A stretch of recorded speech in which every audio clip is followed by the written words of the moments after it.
speaking of the roots, I think there is, one of the most, I think, worrying developments in the aftermath of the attacks has been the willingness of a number of commentators, particularly on the left, to place the question of roots in the concept of justice.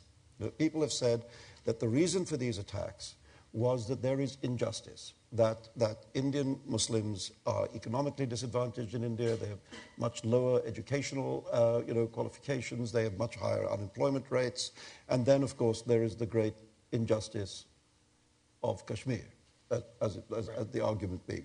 And that while those injustices exist, that is the thing from which these actions spring. And as our colleague Arundhati Roy wrote the other night, as she ended her article, she said, you have a very simple choice, justice or civil war, and you choose. There's, as Suketu said, this is the entire spectrum of possibility from A to B. And I want to really take issue with this, because it's...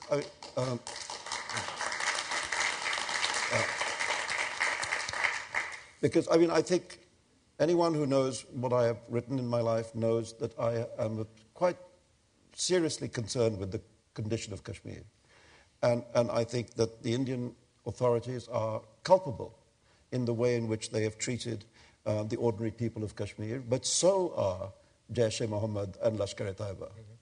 And you have the people of Kashmir caught between a rock and a hard place. You know, you have a kind of fanatic Islam arriving from Pakistan, which is not in keeping with the Sufistic Islam that is traditional in Kashmir. And so you have this Arabized Islam being forced upon people, on the one hand, at the point of a gun.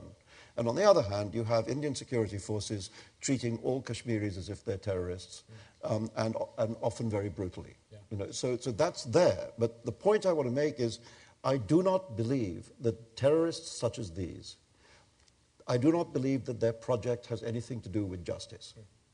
Ask yourself the question that if the Kashmir problem were resolved tomorrow, if Israel and Palestine reached a lasting peace, do we believe that Al-Qaeda would disband?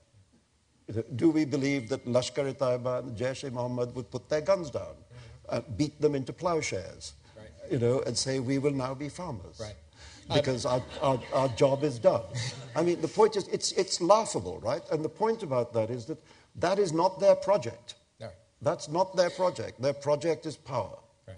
Their project, this is a power grab by the most obscurantist, revanchist, old-fashioned, medievalist idea of modern culture, an attempt to drag the world back into the Middle Ages at the point of modern weaponry.